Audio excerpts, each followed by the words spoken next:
კიდევ ერთხელ მოგესალმებით, ტელერადიო კომპანია ობიექტივი განაგზობს პირდაპირ ეთერში მაუწყებლობას. თქვენ უყურებთ და უსმენთ ობიექტივის ღამის სტუდიას. მე ჟურნალისტი ბონდო მძინარაშვილი ვარ და ჩვენი სტუმარია პრეზიდენტობის ერთ-ერთი კანდიდატი ბატონი მიხეილ გელასალუაშვილი. მას უკვე იცნობს საქართველოს საზოგადოება, არაერთ მედია საშუალებით უკვე გააცნო თავისი მოსაზრებები მომავალ ამომრჩევლებს და ვფიქრობ დღევანდელი ეთერი გადაცემის პირველი ნაწილი თქვენთვის გარკვეულწილად საინტერესო იყო და არანაკლებ საინტერესო იქნება გადაცემის მეორე ნაწილი. ბატონო გელა, განვაგრძოთ საუბარი თქვენს პროგრამასთან დაკავშირებით 9 პუნქტიანი პროგრამა გაქვთ. პირველ პუნქტზე ჩვენ უკვე ვისაუბრეთ და ვისაუბროთ ახლა დანარჩენ პუნქტებზე, ოღონდ ცოტა უფრო ასე ვთქვათ. დიდი მადლობა ბატონო ბონდო. შემჭიდროებულად, რადგან მაქვს კიდევ შეკითხვები იგივე ცენტრალურ საარჩევნო კომისიასთან და საარჩევნო სიებთან დაკავშირებით. კი ბატონო ბონდო, მე მინდა ასეთი რამე გითხრათ, რომ ჩვენი, როგორც თავში ვთქვი, ჩვენი პროგრამა ორი პირობითი ნაწილისგან შედგება და მეორე პოლიტიკური ნაწილი 9 უკვე პუნქტისგან შედგება. თითოეულ ამ საკითხზე ჩვენ, ახლა ჩვენ შევედით, ვთქვათ, პირველი საკითხის განხილვას და მე აღარ მინდა ამას რომ განვავრცო და რატო.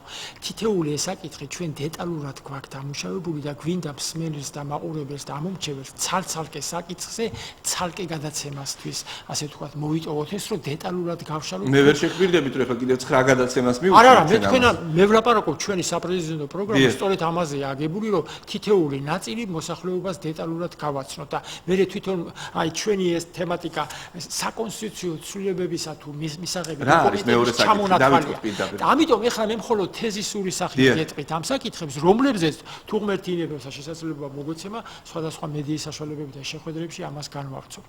პირველი, როგორც თქვით, ეს არის რეჟიმის შეფასება და ესე იგი რიგარში საპარლამენტო არჩევნების თემატიკა. მეორე, ჩვენი აზრით, საქართველოში მართლმადიდებლობა სახელმწიფო რელიგიად უნდა გამოცხადდეს.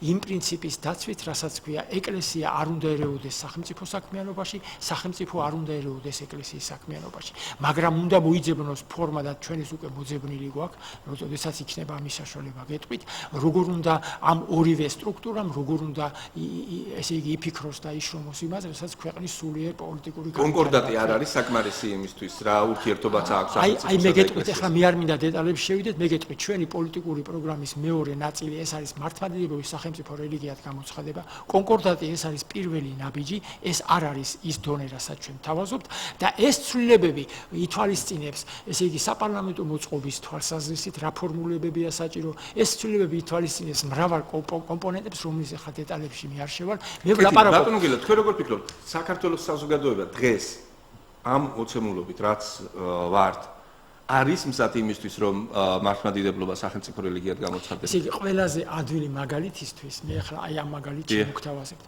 ადამიანი შედგება ორი პირობითი ნაწილისაგან. ეს არის სულისა და ხორცის ერთობისაგან.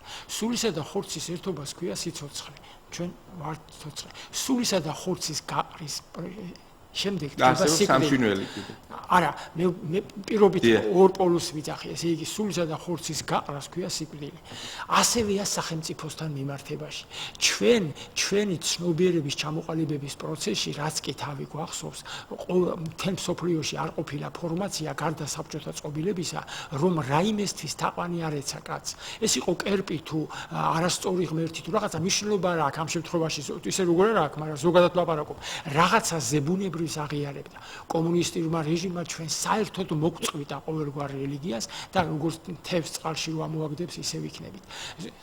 ზუსტად გამსახურდია პირველივე პრეზიდენტის არჩევნის პირველივე დღე 7 ივნისს 91 წელს განაცხადა ასეთი ფორმულირება.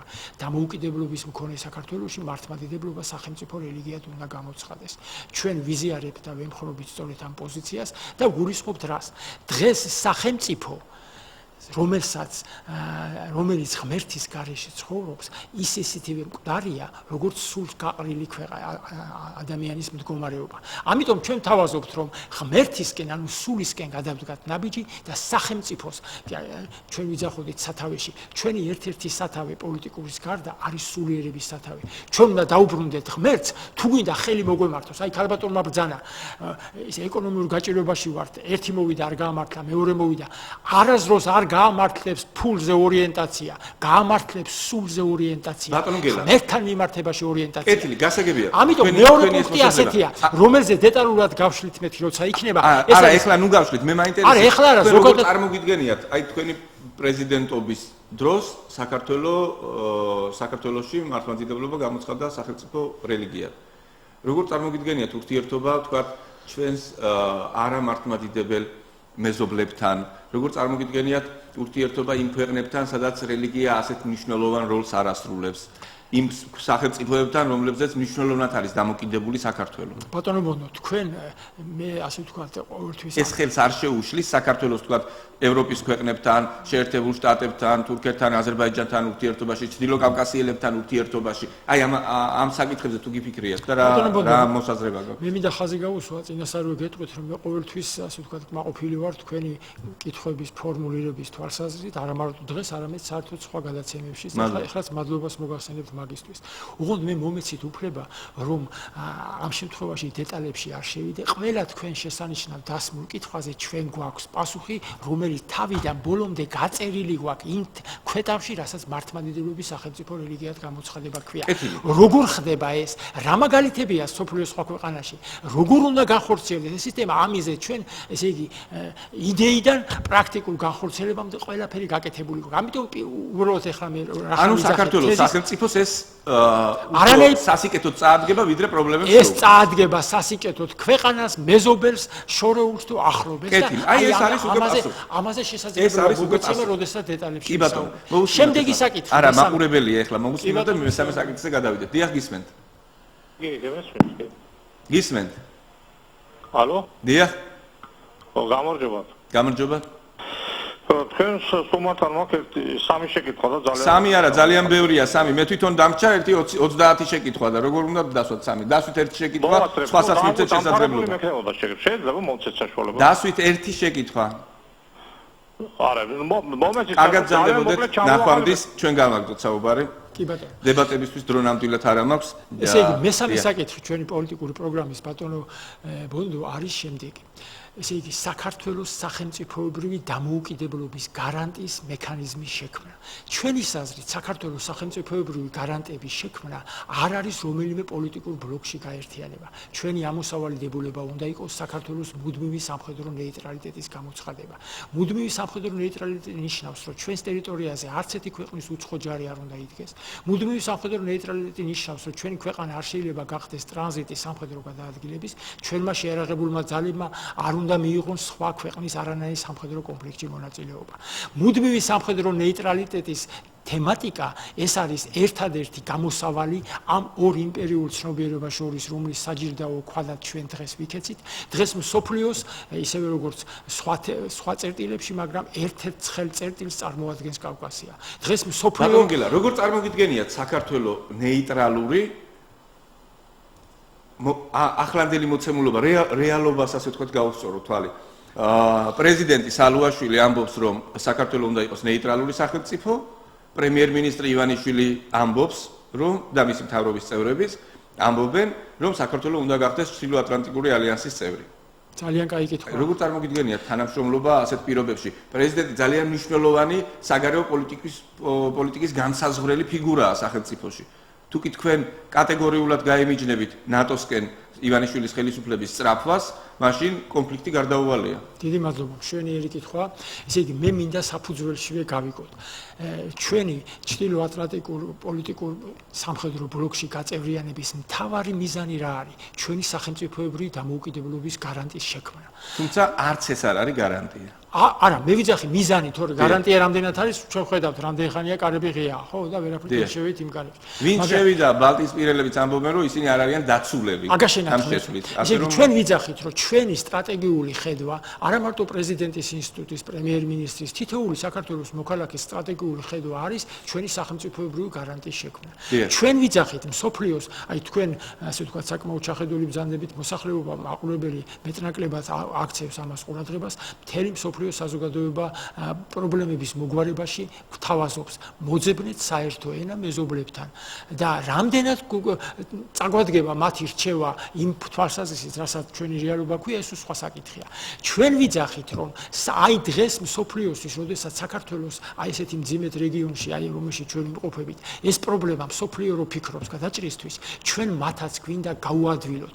ჩვენ როგორც ხიჭვი ისე ვართ შერჭობილი, არა მარტო ასე ვთქვათ ევროკავშირის, ამერიკისა თუ კანადისა თუ სხვა ქვეყნებში, არამედ ჩვენს ირგვლივ მეზობლებთანაც. ამიტომ ჩვენ ამ ხიჭვის ამოღების მექანიზმს ვლაპარაკობთ. ის პრობლემა, რასაც საქართველოში მიმდინარე პროცესები ქვია, ჩვენი საზრით გადაიჭრება არა რუსეთის ჯარო შენ დატოვე ჩვენი ტერიტორია და სხვა რომელიმე ქვეყნის ტერიტორიის ჯარი უნდა შემოვიდეს, არამედ ჩვენ უნდა შევათანხმოთ ის, რომ ამ ორივე ასე ვთქვათ წარმონაქმნა, რომელიც მსოფლიოს ასე ვთქვათ მეტნაკლებად ასე ვთქვათ გარანტია ხდებიან სხვადასხვა პროცესებზე იღებენ პასუხისმგებლობას, ჩვენი პრეზიდენტად არჩევის შემთხვევაში საქართველოს ხელისუფლებამ უნდა დააყენოს გაერთიანებული ერების ორგანიზაციის წინაშე წინადადება, რათა გაერთიანებული ერების ორგანიზაციაში შემოვალი უშიშროების საბჭოს 5 მუდმივი წევრი, რუსეთი, ამერიკა, ჩინეთი, ესე იგი საფრანგეთი და ინგლისი გახდნენ გარანტორები ჩვენი სამხედრო ნეიტრალიტეტის. ისე დეკლარირებული ხასიათით კი არ ვიძახით, არამედ ჩვენს 5-ვე ქვეყანას რუსეთს უნდა ვთხოვოთ, რომ ის გახდეს ჩვენი ტერიტორიული მთლიანობის და ესე იგი ნეიტრალიტეტის გარანტის. ამერიკას უნდა ვთხოვოთ, ის გახდეს ჩვენი ტერიტორიის ჩინეთს უყურებს. მასადამე სამხედრო ნეიტრალიტეტის თემატიკა ეს არის სახელმწიფოებრივი დამოუკიდებლობის გარანტორი ჩვენი მექანიზმი და არა ის ერთ ჯგუფს ერთი უნდა მე ჩრდილოატლანტიკურ ბლოკში თუ ნატოში გაერთიანება იმავე მიზნით მიდის ეს. კეთილი გასაგებია, რა უნდა გააკეთონ უცხოელებმა, უშიშროების საბჭოს წევრმა ქვეყნებმა, გასაგებია. როგორ გააკეთებთ ამას, როგორ მოაგვარებთ, ასე ვთქვათ, ამ საკითხს ქვეყნის შიგნით პოლიტიკურ ძალებთან, იმ პოლიტიკურ ძალასთან, რომელსაც აქვს პარლამენტში უმრავლესობა, თუ გავითვალისწინებთ იმას, რომ უმცირესობაც ნატოელები არიან, მაშინ გამოდის, რომ მთელ პარლამენტს უნდა დაუპირისპირდეთ და აღმასრულებელ ხელისუფლებას პრეზიდენტი. ბატონო ბონდო, როდესაც ჩვენ თავშივე ვთქვით, რომ ჩვენი პოლიტიკური პროგრამის, ესე იგი საპრეზიდენტო პროგრამის პოლიტიკური ნაწილი ითვალისწინებს დღეს არსებული სისტემის შეცვლას, ჩვენ სწორედ მაგ პუნქტებს გულისხმობთ. დღეს არსებული პუნქტი, ესე იგი პოლიტიკური სისტემის შეცვლა არის პირველი. უნდა გასწორდეს სახელმწიფოებრივი სამართალმემკვიდრეობის ხაზი, საქართველოში მართლმადიდებლობა სახელმწიფო რელიგიად უნდა გამოცხადდეს, საქართველოს მუდმივი სამხედრო ნეიტრალიტეტზე უნდა აიღოს კურსი.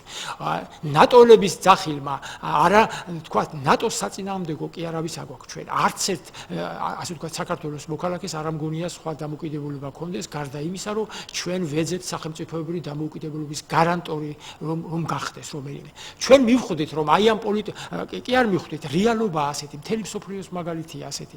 ყველა ხვდება ამას, რომ ჩვენ ესე იგი ნატოში გაწევრიანებით სამხედრო ესე იგი სახელმწიფოებრივი დამოუკიდებლობის გარანტიას ვერ შევიძენთ, მხოლოდ იმ მოტივით, რასაც აი ამ ორი დაპირისპირება ქვია. ესეთი არავინაც არ გვიღებს და რატომ არ გვიღებს, რატომ არ ვიძახით? არასდროს არავინ არ მიგვიღებს, იმიტომ რომ პოლიტიკური საკითხი გადაუჭრელია. გადაუჭრელია ისეთი დიდი იმპერიის, ასე ვთქვათ, პოლიტიკური სტრატეგიული ხედვა, რომელსაც რუსეთი ქვია, რუსეთის ფედერაციაა. ამიტომ ჩვენი ამოსავალი, ერთი წამით ვლაპარაკობ, ჩვენი ამოსავალი არის სამხედრო ნეიტრალიტეტი, ამის გარანტორები უნდა გახდნენ ძლიერნი ამა ქვეყნისანი, რომლების უშიშროების მუდმივი საბჭოში არის. კეთილი, ამის თაობაზე თქვენ უკვე აღნიშნეთ. სკაიპით გვიკავშირდება ჩვენი მაყურებელი და შემდგომ საკითხზე გადავიდეთ. დიახ, გისმენთ. გისმენთ? გამარჯობათ, მოგესალმებით. მივესალმებით თქვენს გუნდს. მოგესალმებით, ჩემო ბატონო. მინდა დიდი პატივისცემა გამოთქვა ბატონ გელამიხეევი. მინდა აღუქვა მხარდამჭერა და დიდი მადლობა. მე ძალიან მართალია ცოტა ხნის წინ გამოჩნდა ბატონი გელამიხეელი ქართულ პოლიტიკურ სივრცეში, მაგრამ მან ძალიან დიდი სიმპათიები დაემსახურა პირადად შემში და მე პირადად ეხლა ლიხტენშტაინი დაგირეკავ და ბატონო გელა მინდა რომ მთელი ლიხტენშტაინის ქართული სათვისტომოს სახელით მხარდაჭერა გამოგიცხადოთ და ჩვენ ქართული დიასპორა თქვენს გვერდზე ვარ და ღმერთმა ხელი მოგიმართოთ. პოლიტიკას ხარს უჭერთ და მინდა წარმატებები გისურვოთ საპარლამენტო არჩევნებში და მე დარწმუნებული ვარ თქვენს ხელში საქართველო გაბწყინდება და იქნება დამოუკიდებელი, ერთიანი და ისეთი ქვეყანა, როგორცაც ქართველი ხალხი ოცნებობს. თქვენ ხართ ნათელი სახე ამ ქვეყნის გადარჩენისა. დიდი მადლობა, დიდი მადლობა. და წარმატებებს ბატონო, ჩემი სიმპათიები. ღმერთმა ხელი მოგიმართოთ. ღმერთმა ხელი მოგიმართოთ. დიდი მადლობა. ზარია მაყურებლის ახლა მას მოусვინოთ. დიახ, გისმენთ. გაითიშა. გადავიდეთ. ბატონო ბონდო, ესე იგი მე მინდა უპირველეს ყოვლისა დიდი მადლობა გადაუხადო იმ გამოხმაურებისთვის, რაც ახლა მოხდა. ჩვენ ვიძახით, რომ ქართველებმა მეზობლებთან ერთად, სოფლიო პოლიტიკურ ელიტასთან ერთად უნდა ვიფიქროთ რეალურ გამოსავალზე, არა ერთმანეთის დაპირისპირებით, არა მეგაჯობებ, არა შენმაჯობებ გამოსავალზე, ამას ქვია აქლემების ჩხუბში კოზაკი გაიჭყლიტაო. ჩვენ ვიჭყლიტებით ამით. არ შეიძლება ერთ აქლემსაც პრობლემას უქმნის და მეორესაც უქმნით ჩვენი აი ამ არასწორი აქცენტების გაკეთებით. შემდეგი პუნქტი ჩვენი პოლიტიკური პროგრამის, მე ასე ვთქვათ, მინდა გითხრათ, რომ ჩვენი პოლიტიკური პროგრამა ბატონო ბონდო არის აგებული ისე, რომ თითეული საკითხი ერთმანეთზეა გადაჯაჭვული. ცალ-ცალკე კი არ, ეს მთლიანობაში განსახილველი, ესე იგი, კომპლექსია, რომელიც ეფუძნება პირობითად თუ იტყვით, ადრეც აღვნიშნე, აი მაგალითად გვინდა ავაშენოთ სახლი. სახლს ჭირდება ფუნდამენტი, იატაკი, კედლები, ფანჯარა, სახურავი. აი ესეც, რომელიმე კომპონენტის შემდეგი რა არის? შემდეგი ნაბიჯი რა არის? ესე იგი, გასწორებული სამართლებრივი სახელმწიფოებრივი ხაზის შემდეგ, მართლმადიდებლობის სახელმწიფო რელიგიად გამოცხადების შემდეგ და სამხედრო ნეიტრალიტეტის ესე იგი კურსის აღების შემდეგ, საქართველოს ექნება მორალური უფლება გამოვიდეს წინადადებით და ჩვენი წინადადება მოსახლეობისთვის ეს არის, რომ შეიქმნას რეგიონალური საერთაშორისო ორგანიზაცია კავკასიის მშვიდობის სახლი. კავკასიის რეგიონში გაერთიანებულმა სახელმწიფოებმა, რუსეთმა, თურქეთმა, აზერბაიჯანმა, სომხეთმა და საქართველოს მუდმივი ნეიტრალიტეტის მქონე საქართველოს მედროშეობით და ინიციატივით უნდა შექმნან პირობები მშვიდობიანი კავკასიის სახლისა. კიდევ იმურებ არსებობს ევროკავშირი, არსებობს არაბთა გაერთიანებული ევრაზიის კავშირის იდეები და ჩანასახია. ჩვენ ვიძახით ჩვენი ინიციატივა საქართველოს პრეზიდენტად არჩევის შემთხვევაში, თქვათ მოსახლეობასთან დათათბირების და პოლიტიკურ სპექტრთან დათათბირების შემდეგ იქნება ერთ-ერთი ის, რომ უნდა შევქმნათ რეგიონალური საერთაშორისო ორგანიზაცია კავკასიის მშვიდობის სახლი. მოგეხსენება დღეს რა მდგომარეობაა საქართველოსა და რუსეთს შორის ისა დიპლომატიური ურთიერთობა არ არის. სომხეთსა და აზერბაიჯანს შორის რა მდგომარეობაა, სომხეთსა და თურქეთს შორის საზღვარია ჩაკეტილი. ამ ურთულეს რეგიონში მშვიდობისთვის ბრძოლა უნდა დაიწყოს დიახად საქართველოს. ჰეგელი რომ ბრძანებდა, რომ ესე იგი ხსნა კავკასიის რასიდან მოდისო, ესე იგი ბერძნული ცივილიზაცია, რომელიც ყველა სხვას ბარბაროს ეძახის, მოყავს თავისი პრომეთე და კავკასიაზე აჯაჭვავს, ამირანის პარალელური მითია. ეს შემთხვევითი არ უნდა იყოს და საქართველოს უნდა გამოვიდეს მებაირახტრი მშვიდობის დამყარების. თურქეთი კავკასიის სახელმწიფოა? კავკასია არის ორი. ერთი არის დიდი კავკასია, მეორე პატარა კავკასია. არარატის მთა, რომელიც თურქეთში არის და მასისის მთა, ეს არის კავკასიის რეგიონი. ანუ კავკასიის ქედი. ჩვენ ორ კავკასიის რეგიონს შორის დაბლობშიც ვართ მოთავსებული და ასე რომ, ესე იგი, კავკასიის რეგიონი არის რუსეთის ფედერაცია, ჩრდილოეთ კავკასიების ქვეყნების მეშვეობით, თურქეთი, აზერბაიჯანი, საქართველო და სომხეთი. ეს არის ის ბირთვი, რომელი ბირთვის ცენტრში ღმერთის წყალობით არის ის ტერიტორია, რომელსაც საქართველოს ქვია და ჩვენი პროგრამა სწორედ მაგას გააერთიანოს ეს სახელით გაბწყინებული საქართველოს. კეთილი, ეს ხუთი სახელმწიფო რამ უნდა გააერთიანოს? ხუთი სახელმწიფო იდეაა ასეთი. არა, მოდით ასე ვთქვათ, როდესაც რაღაც გაერთიანებისთვის ესე იგი პროცესი როგორია, გაერთიანებისთვის ჯერ იქნება იდეა, შემდეგ ამ გაერთიანების სუბიექტები თანხმდებიან კონკრეტულ საკითხებზე. აი მე რო გითხარით დეტალურ განხილვაში არ მინდა მეთქი ჩვენი საპრეზიდენტო. არა, მოდი ვთქვათ მთავარი საკითხი ბატონო გელა.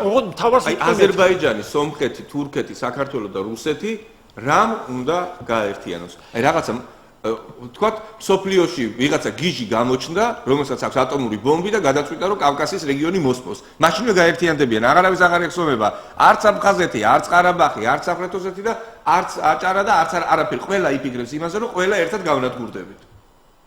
ეს არის გაერთიანების საფუძველი. მთავარი საკითხი იქნება. თქვენ როგორ ფიქრობთ, რა არის მთავარი საკითხი? მართლა ხო არ არის ვიღაც გიჟი, რომელიც ბომბს ჩამოაგდო? გასაგებია, ესე იგი, გაერთიანების მთავარი საფუძველი ბატონო ბონდო, ეს არის სწრაფო მშვიდობისკენ. არსებული პოლიტიკური კონფლიქტების, არსებული ცხელი წერტილების მშვიდობიანი გზით მოგვარებისთვის ამას ალტერნატივა მსოფლიოში არ აქვს.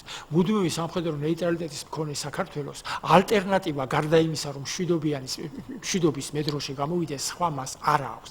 ქრისტიანობა ეს არის თავისი არსით მშვიდობის ქადაგებელი რელიგია, ისევე როგორც რელიგიების უმრავლესობა.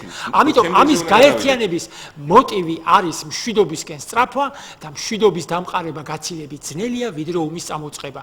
ასანთის გაკვრას არაფერი უნდა, მაგრამ იმ შედეგის მერე გამოსწორებას შეიძლება რამოდენიმე. კეთილი, ბატონო გელა, Skype-ით ვიკავშირდება ჩვენი მაყურებელი. მოусმინოთ მას და შემდგომ გადავიდეთ მომდევნო საკითხზე. დიახ, გისმენთ. მოგესალმებით. გამარჯობა. იცოცხლ ჩემო. მე ერთი რაღაც მაინტერესებს, ერთი კითხვა მაქვს მესტომართა რა. როგორც ყველა პოლიტიკოსი მოსვლელი, ყველა ქრისტეს სახელით მოდის და იძებს მე რა ყველა მოსვლისთანავე ეგრევე იუდას სახელს. მე შეურაცხყოფას არავის არ ვაყენებ, მაგრამ მაინტერესებს. არ ჯობია უმჯობესია თვითონ მოვიდეს, როგორც თვითონ არის. და როგორც საჭიროა ისე მოვიდეს და მერე გააკეთოს ის გასაკეთებელი, რასაც ახლა წინასწარ გიქადაგებენ და მერე რომ ძალია ვიწყდება სულ ყველას. ასევე როგორც მოვიდა ნაციონალური მოძრაობა, როგორც მოვიდა ქართული ოცნება, ყველა ქრისტეს სახელით ქადაგებდა, ეკლესიის სახელს იყენებდა და მერე ყველამ დაივიწყა ყველაფერი. მართალი ბრძანდებით, მართალი ბრძანდებით. ასეთი ის ხო არა ის წამოგება ხალხს იანკესე, როგორც ყველა ასევე ესაც ესეთ ყულა ხო გიქადაგებს თქვენი სტუმარი. მართალი ბრძანდებით, ჩემო ბატონო, მართალი ბრძანდებით. გიპასუხებ. ზარია, იმასაც მოусმინოთ და შემდგომ ერთად ვიპასუხებთ. დიახ, გისმენთ. გამარჯობათ. გამარჯობა. ბატონო გელა, თქვენ გადაცემის პირველ ნაწილში რაც ვილაპარაკეთ, ყველაფერში აბსოლუტურად გეთანხმებით და მხარს გიჭერთ აბსოლუტური სიმართლე თქვით. მაგრამ სანამ მიადგებოდით მეორე ნაწილში იმ საკითხს, რომ საქართველოში ქრისტიანობა, მართლმადიდებლობა უნდა გამოცხადდეს სახელმწიფო რელიგიად. ეხლა თქვენ როგორ გონიათ?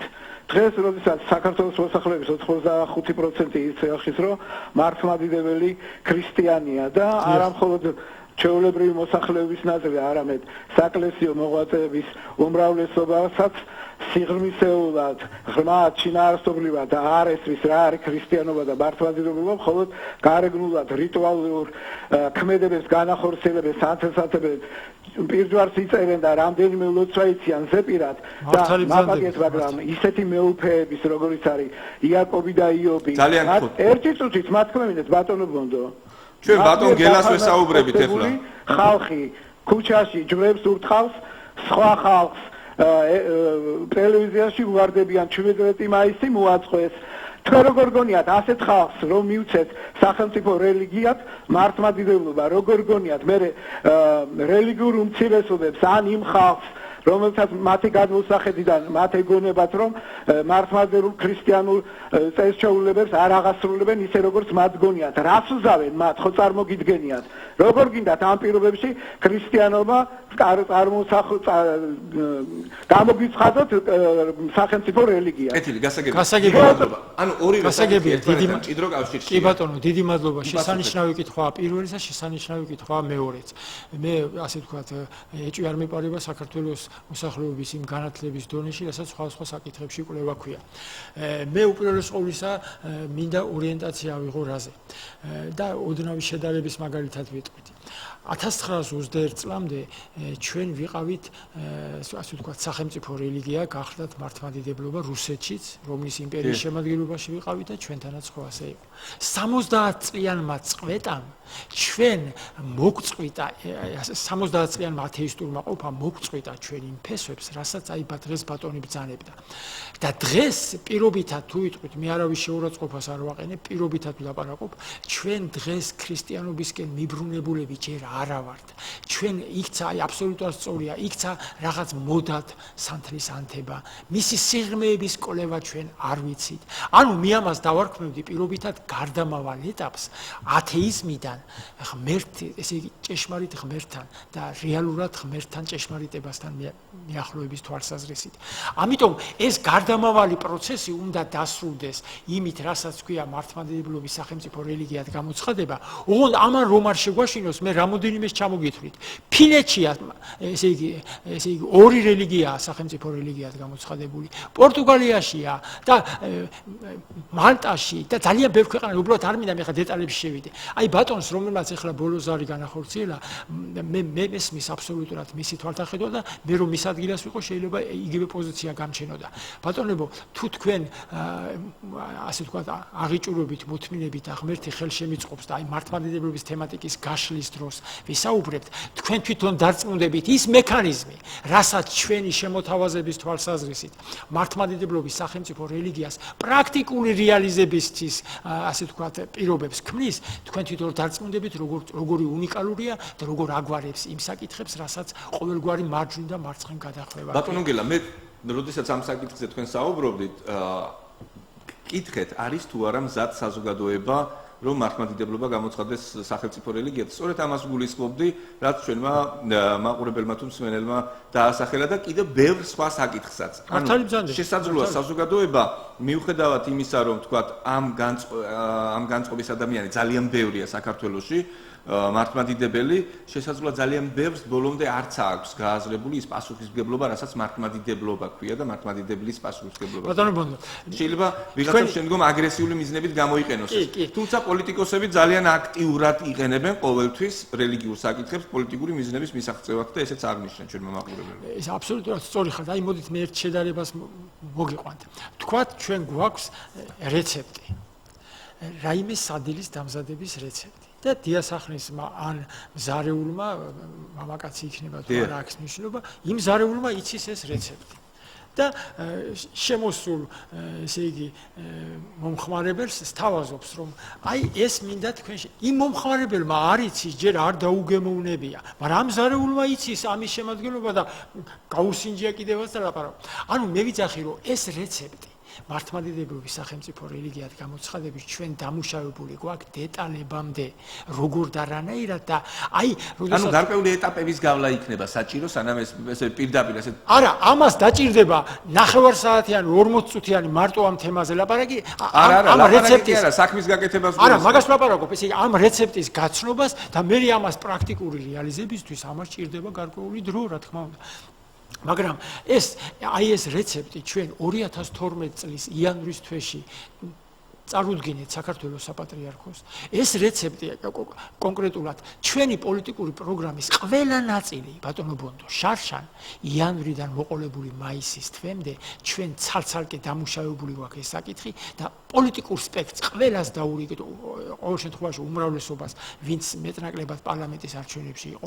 მაშინდელ ხელი არ დაგვდეთ წინ, ახლა თქვენი მიცემული ეს პროგრამები თავიანთ პროგრამებში არ გადაიტანონ და პარალელიზმი არ აღმოჩნდეს. არა, ამასთან დაკავშირებით თუმცა შეიძლება ვერც გაიგონ რა წერია იმ პროგრამაში. ამასთან დაკავშირებით მე რო გითხარი ჩვენი საიტი ufali.gmet-ი, იქ ჩვენ ჩამოთვლილი გვაქვს თითეული ამ საკითხზე დამუშავებული კრებული გვაქვს ჩვენ გამოშვებული და საჯარო ბიბლიოთეკაში დევს. ამას არავის უმალავთ ჩვენ. ეს არის იდეა, რომელიც უნდა პრაქტიკული განხორციელებისთვის ხსნა და გამოსავალია პოლიტიკური სისტემის ცვლილების. შემდგომ საკითხზე გადავიდეთ. მე არ მინდა რომელიმე გამოგწეს. კი ბატონო, ანუ ესე იგი მაყურებელს მადლობას ვეტყვი იმ შენიშვნისთვის, რომელიც გამოთქვა, ოღონდ ეს შენიშვნა გამოწვეულია იმის გამო, რომ ჩვენ ეხლა არ ვშლით ამ თემას. კი, გასაგები. ანუ თქვენ ამის თაობაზე გაქვთ თქვენი პასუხი. ამ კითხვაზე გვაქვს პასუხი, ესე იგი რამდენად მისაღები იქნება, ეს უკვე ამომრჩეველმა შემდეგ საკითხზე გადავიდეთ. დროს განაწყვეტა. შემდეგი საკითხი ჩვენი პოლიტიკური პროგრამისა არის ქვეყნის ადმინისტრაციულ ტერიტორიულ მოწყობის პრობლემა, როგორ უნდა გადაიჭრას. შემდეგი საკითხი ჩვენი არის პარლამენტის სტრუქტურული აგებულება, როგორ უნდა შეიცვალოს. როგორ უნდა გადაწყდეს ტერიტორიული მოწყობა. აი თქვენი ინტერესი ისევ იმ მაყურებლის ინტერესის პოზიციიდან მოდის და თემატურად რომ ვერ ვშლით. არა, არ გავშალოთ. თქვით, აბა რეგიონული მოწყობა როგორ უნდა იყოს? როგორც ახლა არის რეგიონებად დაყოფილი, ასე უნდა იყოს. როგორ იქნება თქვა აფხაზეთის ეგრეთ წოდებული სამხრეთ ოსეთის აჭარის ავტონომიური რესპუბლიკის აი ფორმა მოკლედ ჩამოაყალიბეთ ეს როგორ იქნება ეს ინსტიტუტი ჩვენი პოლიტიკური პროგრამა ითვალისწინებს არსებული რეჟიმის სისტემის ასე ვთქვათ სისტემურ ცვალებადობას აგებული არა ვთქვათ კოსმეტიკაზე ვთქვათ აი სახურავში წვიმა ჩამოდის ყველაფერი გასაკეთებელი გვაქვს ჩვენ იატაკიც გამოსაცვლელია ჭერიც და ასე ვთქვათ კედლებიც მე ვლაპარაკო პოლიტიკური თვალსაზრისით ამიტომ ბატონო ბონდო და ასე ვთქვათ ტელემაყურებლებს მინდა მიმართო ვინც კიდე გვისმენს აკეთეს ამ დროის მანძილზე, რომ ესე იგი ტერიტორიული ადმინისტრაციული ტერიტორიული მოწყობის საკითხი ეს არის გადაბმული, მე ხო გითხარით, ყველა გადაბმულია პარლამენტის სტრუქტურულ აგებულებასთან, გადაბმულია ხელისუფლების აღმასრულებელი სტრუქტურის მმართველობით რგოლთან. ამიტომ შემდგომი ჩვენი პოლიტიკური პროგრამის ნაწილები ეს არის ადმინისტრაციული ტერიტორიული მოწყობა, პარლამენტის სტრუქტურული მოწყობა და პრეზიდენტის როგორც აღმასრულებელი სტრუქტურის ერთ-ერთი რგოლის, ასე ვთქვათ, ურთიერთობის საკითხი. შემდეგი ჩვენი პოლიტიკური საკითხი პროგრამის არის აფხაზეთის პრობლემის მოგვარებაზე ცალკე თავი გვაქვს ჩვენ დღეს როგორ გვესახება ჩვენ თქვა დევნილი მოსახლეობისა და აფხაზეთის აი ამ პრობლემების მოგვარება.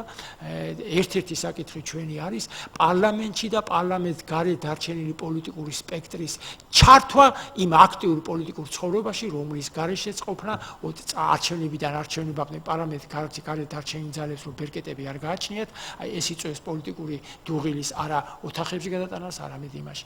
ანუ მთლიანობაში მე თქვენ ახლა ეს 9 საკითხი ჩამოგიყვანეთ, მთლიანობაში ეს არის ერთი მექანიზმი, ერთი სტრუქტურის, ასე ვთქვათ, შემადგენელი თითოეული რგოლები, რომელიც ერთიანობაში მუშაობს კარგად. და მაგრამ ეკონომიკაზე არაფერი გაქვთ. აი ეკონომიკის საკითხზე მინდა ახლა ასეთი რაღაცა გითხრათ. ეკონომიკა, სოციალური სფეროს მოწესრიგება, დემოგრაფიული მდგომარეობა, ჯანდაცვა, ეს ძალიან მნიშვნელოვანია, როდესაც პრეზიდენტი გახდებით, მაშინ მოგიწევთ ამ საკითხებზე საუბარი. ბატონო ბონდო, მე ასე ვთქვათ, თქვენი მოთმინებით ახლა არ ვისარგებლო ბოროტად, მაყურებლის მოთმინებითაც და მაკითხვასაც გავსვენ პასუხს. ესე იგი, როდესაც ჩვენ ეკლესიაში შევდივართ და ღმერთს ასე ვთქვათ, რაიმეს გამო შემწეობას ვთხოვთ, ან ჯანმრთელობის გამო, ან პრობლემის მოგვარების გამო, რომელიმეს გვაქვს ილუზია, რომ ჩვენ ის მოძღვარი ადგება და რაიმე ეკონომიურად დაგვეხმარება? ვიღაცა შეიძლება ეს ილუზიაც აქვს. ზოგიერთ ის მოძღვარი პირიქით იქით ელოდება. ხო, არა, ეგ სხვა თემატიკაა, მაგრამ მე ვლაპარაკობ, ჩვენი ღმერთთან დამოკიდებულების მიზანი რა არის? რომ თუ ჩვენი რწმენა იქნება მისდამი გულწრფელი, ჩვენ აუცილებლად მოგვემართება ხელი და ეს არაერთხელ არ გამოვა ახლა ბატონო. არა, მე სხვა რამეს ვიძახი. სხვა რამეს ვლაპარაკობ. აქვს სოციალური პრობლემა, ღმერთისადმი რწმენა ბუნებრივია უნდა გქონდეს, მაგრამ ახლა თქვენდამი რწმენა ვერ ექნება, მისი პრობლემას ვერ მოაგვარებს, მისი თქვენდამი რწმენა. კი ბატონო, როგორც პრეზიდენტისადმი. ასეთი ყავდა ჩვენ პრეზიდენტები. კი, რწმენა რო გქონდათ და ღარიბებად დარჩენ. კი ბატონო, ეს იყო მედლის ერთი მხარე, რაც მე ახლა მეორეზე მინდა გადავიდე. როდესაც ამ მედალს კიდევ ერთხელ ასე ვთქვათ შევეხები. ჩვენი რწმენიდან გამომდინარე უკუგებაც მოდის უზენაესი ძალისაგან. ახლა ეს მედლის მეორე მხარე რა არის? როდესაც სახელმწიფოში გასწორდება სამართალმემკვიდრეობითი ხაზი, ეს გამოიწვევს დუღილის პროცესის გარკვეული მოსახლეობის ჩაცხრობას. როდესაც მართლმადიდებლობა ან მშვიდობიანი პოლიტიკა იქნება აგებული, როდესაც სამხედრო ნეიტრალიტეტი იქნება, ეს დაალაგებს პოლიტიკურ სისტემას და ეს გახდება ესე იგი დამატებითი მიზეზი ინვესტიციების მოზიდვის, ეკონომიური პროგრესის, ასე ვთქვათ, განვითარების სტაბილურობა. ანუ ჩვენ თავარი არის პოლიტიკური სტაბილურობა ქვეყანაში, თავარი არის გარანტორების, ესე იგი საფუძველი არ გვაქვს ჩვენ. არქიმედემ თქვა, საყრდენი მომენტი დედამიწას გადავატრიალება, ხო? არქიმედემ კი არა, ბატონო გელა, შევარდნაძემ თქვა, ჯერ სტაბილურობისკენ მიყავდა საქართველო, მერე გამოაცხადა 2000 წლის პრეზიდენტის პროგრამა იყო სტაბილურობიდან კეთილდღეობისაკენო და საბოლოო ჯამში სტაბილურობიდან გადადგომისაკენ წავიდა. და იმიტომ ბატონო ბონდო, რომ ქირურგი, რომელიც დაბინძურებული ხელით აკეთებს ოპერაციას, ის პაციენტი ვერ გადარჩება.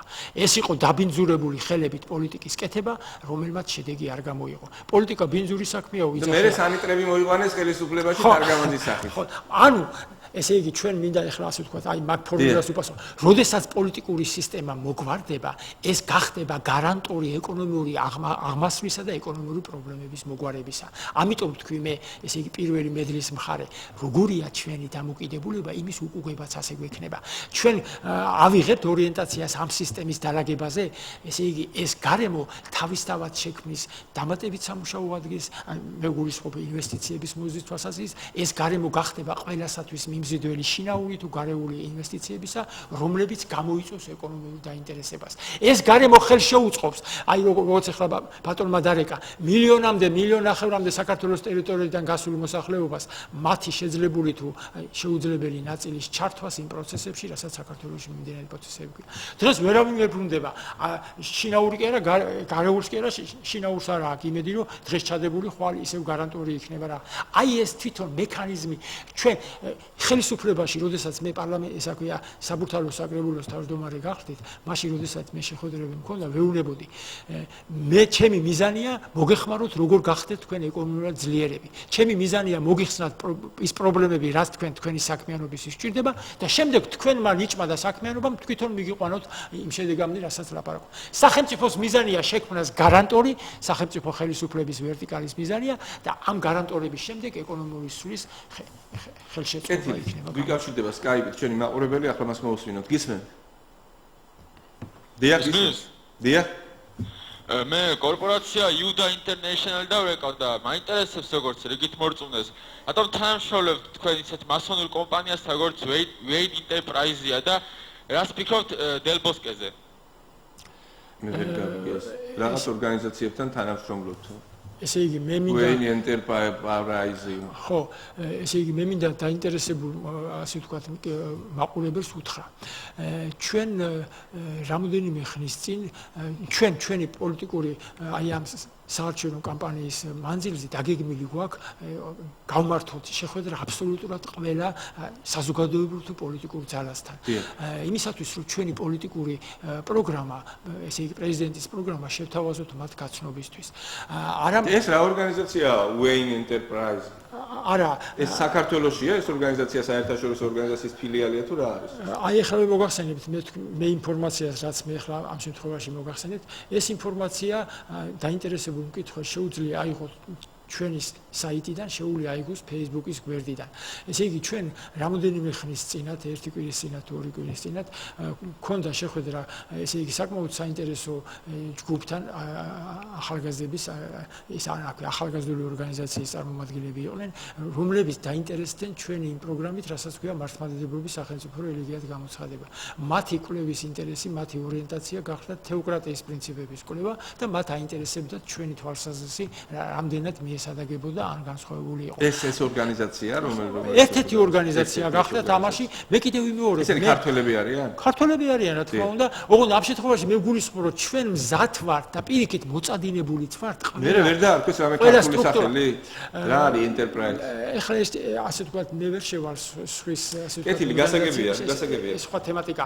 ბატონო ბუნდო, თქვენის ნებართვით, რადგან აი ეს თემატიკა პოლიტიკური პროგრამის ამ პროცესში ჩამოთე, მე მინდა კიდევ ერთ მომენტს გავუსვა ხაზი, რასაც ქვია ილია ჭავჭავაძე ბრძანებდა.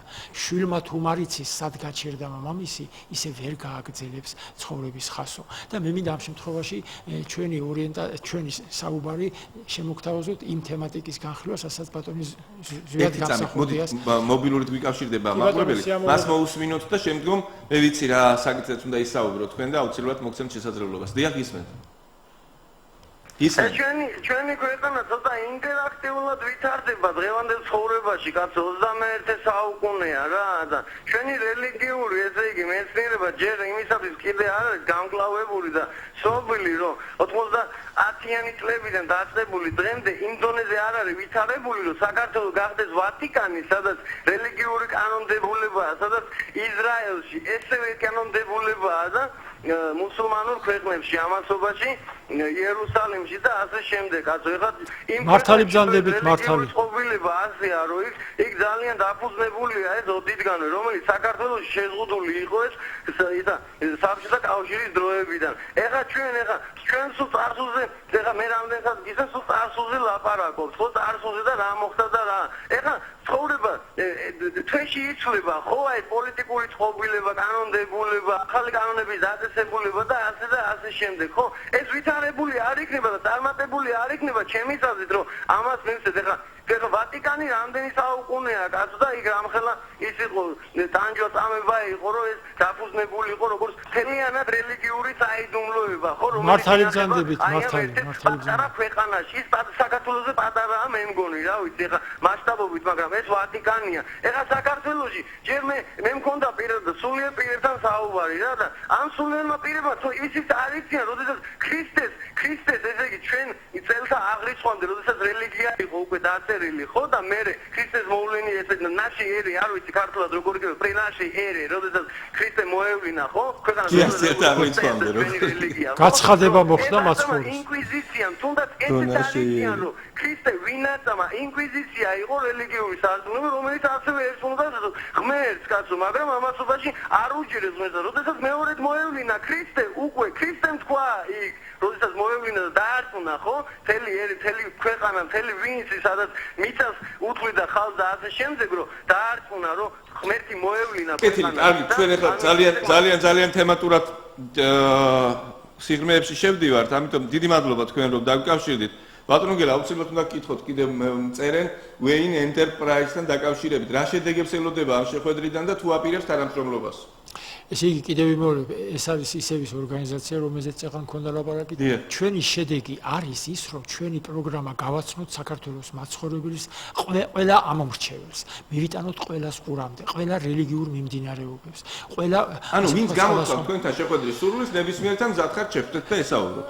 ჩვენ უნდა ვიყოთ ესე იგი ჩვენ ესე იგი პრეტენზია გვაქვს საქართველოს პრეზიდენტის პოსტის დაკავებაზე რომელიც საქართველოს პრეზიდენტის პოსტი ითვალისწინებს საქართველოში მაცხოვრებელ ყველა ამომრჩევლის რა თქმა უნდა ამიტომ როგორ შემიძლია მე ასე ვთქვათ არ გქონდეს ორიენტაცია ჩვენი პოლიტიკური პროგრამის გაცნობისა როგორც რელიგიური ასევე ეროვნული სხვადასხვა ასე ვთქვათ კეთილი ვინც მოდის თქვენთან იმას ხვდებით და ესაუბრებით თქვენ თუ აპირებთ წასვლას დედაქალაქის მოსახლეობასთან შეხვედრას, რეგიონების მოსახლეობასთან შეხვედრას და ასე შემდეგ. რაიმე ისეთი გეგმა გაქვთ, რომ აუცილებლად ჩვენი მექანიზმი, აი ეს პრეზიდენტობის კამპანია ორი ეტაპისგან შედგება პირობით. პირველი ეს არის განცხადების შეტანიდან ხელმოწერების სიის ჩაბარებამდე და მეორე ხელმოწერები. 26500-ზე მეტი უნდა იყოს. ხო და მაგას მოგახსენებთ, ესე იგი ჩვენ განცხადი შევიტანეთ 3 ივლისს, ავიღეთ სპეციალური ბლანკები ხელმოწერების შეგროვების და მინიმუმ მოსაგროვებელი არის 26530 ხელმოწერა. ჩვენ დღეისათვის გვაქვს დაახლოებით 23-24000 ხელმოწერა შეგროვებული. სავარაუდოდ ამ კვირის ბოლომდე ღმერთი როგორ მოგვიმართავს ხელს, მე არ დაველოდები რაღაც ციფრების, ასე ვთქვათ, 30000 მაინც უნდა მე იქიდან გამოცხილა. ხო, ну როგორც იქნება. ისე არ აღმოჩნდეს რომ მე კანდიდატად აღარ დაგარეგისტრირო რამდენი წვალების შემდეგ. აი სწორედ მაგას ვლაპარაკობ, შედგება ორი ეტაპისგან მეთქი. ესე იგი აი ამ მექანიზმის გავლის შემდეგ თუ ღმერთი ინებებს და ხელს მოგვიმართავს ამაში ამ რაოდენობას მოვაგროვებთ და გადავახოთ, შემდეგ იწყება ჩვენი აქტიური საპრეზიდენტო კამპანია. აი ეს აქტიური საპრეზიდენტო კამპანიის დროს არა მარტო სხვადასხვა ორგანიზაციებში თბილისში, არამედ იმის მიხედვით როგორ გვექნება დრო და შესაძლებლობა, უნდა საქართველოს მოსახლეობის სხვადასხვა კუთხეებში გავამართოთ ასე ვთქვათ შეხვედრები, მათ შორის თქვენი ეთერის, მათ შორის სხვა მედია საშუალებების საქართველოს პარლამენტს როგორ შეაფასებთ? ახლანდელ პარლამენტს რომელთანაც მოგიწევთ როგორც პრეზიდენტს თანამშრომლობა რასაკვირველია. ბატონო ბონდო, დაძალები არიან იქ თავმოყრილი. კოაბიტაცია საერთოდ როგორ წარმოგიდგენიათ? მე მინდა კიდევ ვიქნებით კოაბიტაციაში იმ ძალასთან რომელიც მანამდე იყო. მე მინდა კიდევ ერთი ფრაზით იმ ახალგაზრდას შევეხმია რომელიც ეღან იმას გვიქნა. რა, კერძოდ რა, ჩვენ არავით არის ვატიკანის ჩამოყალიბებაზე არ გვაქვს ორიენტაცია, არავით არის სხვა იმის. ჩვენი აი უბრალოდ ეხლა არ გვაქვს შესაძლებლობა მართლმადიდებლობის სახელმწიფო რელიგიად გამოცხადების მექანიზმი არის უნიკალური. ამისი პრეცედენტი მეტნაკლებად არ არსებობს. ამიტომ პასუხს მიიგებს მე მაშინ როდესაც რომელ ქვეყანაშიც არის გამოცხადებული რელიგია მართლმადიდებლობა ან სხვა რომელიმე სარწმუნოება სახელმწიფო რელიგიად ის აი აღნიშნავს ვატიკანიზაციას იმ ქვეყნის ეს ერთმანეთს ასე კი ბატონო ესე იგი პარლამენტში კოაბიტაციაზე რა აზრის ახალ მე მინდა რომ ჩვენ ბატონო მოდი ძალიან გაკეთოთ რომ ის საკითხი არ დარჩეს განუკლე მოკლედ რომ ამიტომ მინდა კოაბიტაციას მოახერხებთ ნაცებს ჩვენი პოლიტიკური პროგრამის პირველი დებულება როგორც გითხარით ეს არის არსებული რეჟიმის გასამართლება არსებული რეჟიმის გასამართლება გამორიცხავს ყოველგვარ კოაბიტაციას დამნაშავე ასე ვთქვათ სტრუქტურასთან დამნაშავე სტრუქტურა სანამ არ გამოცხადება სასამართლოს თუ ოფიციალური დადგენების სახით უდანაშაულობის პრეზუმპციას ჩვენ ვერავის წინაშე ვერ დავარღვევთ. ანუ თანამშრომლებთ ნაციონალებთან, რომელიც პარლამენტშია. მე ვლაპარაკობ თანამშრომლობა არის მაგალითად საგამოძიებო ისა სისხლის სამართლის საქმე როცა აღძრული, ესე იგი ბრალდებული ჯერ არ არის, ასე ვთქვათ, მისჯილი საქართველოს მოსახლეობა ბრალს დებს ნაციონალებს კანდიდატებაში და თქვენ არ ბრალდებული არ არის. მე სხვა რამეს ვლაპარაკობ. აი, ვთქვათ, პირი, რომლის მიმართაც სისხლის სამართლის საქმე აღძრული, გამომძიებელი თანამშრომლობს მასთან. სანამ სასამართლო არ მიუძღვნა გულისხმის ჩვენ პოლიტიკურ პროცესებზე ვლაპარაკობთ. პოლიტიკურ პროცესებს ნიშნავს, სანამ სამართლებრივი, ასე ვთქვათ, შეფასება არ მიეცემა იმ რეჟიმს, რომელი რეჟიმზეც თქვა ჩვენ მანამდე ლეგიტიმურია. მანამდე ისა ჩვენ ვერ დავარყოთ უდანაშაულობის პრინციპს და მას იმის გამო რომ ჩვენ არ მოგწონს ვერაფერს ვერ უზავთ. მაგრამ ოდესაც სამართლებრივი რეჟიმის მთელი საქართველოს ნაციონალურ მოძრაობას ეძახის ცოცხების პარტიას. ეხლა თქვენ რას ლაპარაკობთ, რომ ჩვენ დავარქვათ მტვერსასუნთების პარტიას? არა, ცოცხების პარტიას კი არ დავარქმევთ, ჩვენ დავარქმევთ, ეს არის პოლიტიკური რეჟიმი, რომელიც უნდა გასამართლდეს. პოლიტიკური რეჟიმის გასამართლება ნიშნავს, ესე იგი პოლიტიკური თანამშრომლებს მათთან მათი გასამართლების პირობებში. რა თქმა უნდა, ამიტომ გითხრათ, გამომძიებელიც თანამშრომლობს დამნაშავესთან, მაგრამ ჯერ არ მიუშიათ აი ამ თვალსაზრისით. ეხლა მინდა თქვენის ნებართვით დაუბრუნდე ერთ ვისაუბროთ იმ საკითხს მეტად მნიშვნელოვან საკითხზე, რომელსაც ქვია ზვიად გამსახურდია. მე ვიცი რომ თქვენ მიმართეთ გადაცემის დაწყებამდე ჩვენ ვისაუბრეთ მიმართეთ საქართველოს მთავრობას პრემიერ-მინისტრი ივანიშვილს რომ აღინიშნოს ზვიად გამსახურდიას გარდაცვალებიდან 20 წლის თავი 90